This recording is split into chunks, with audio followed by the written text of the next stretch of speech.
Kompeni Walanda wis bisa kasil mecah kekuatan ing tanah Jawa. Kawula dadi bingung merga ora bisa nentokake pilihane. Kawula cilik sing babar pisan ora ngerti apa-apa dadi korban panindesing Kompeni Walanda.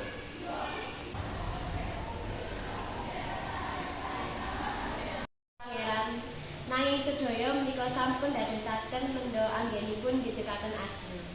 Monggo kita sami-sami ngeklengaken tekad amrih pencaraning bangsa ing bumi tanah Jawi menika Kanjeng.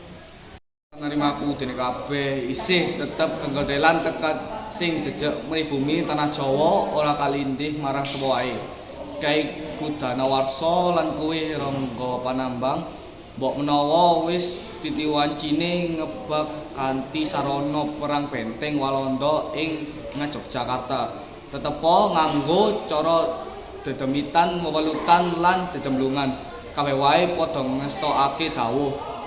Ingsun aja pegat marang kaprayitan lan tetep sumendhe ana ngersani Gusti Allah.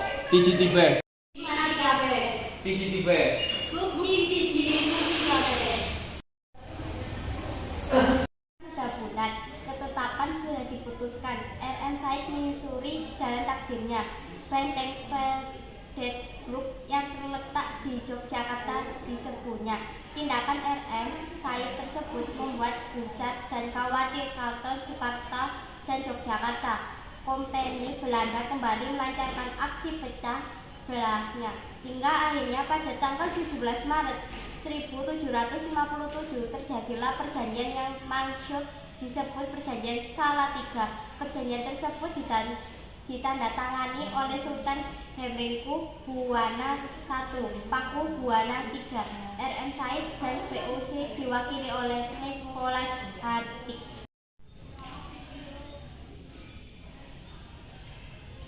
Isi Prajanjian Salatiga. 1. RM Said kajumenengake minangka Pangeran Miji yakuwi nduweni kalungguhan sejajar Sunan Pakubuwana III lan Sultan Hamengkubuwana I.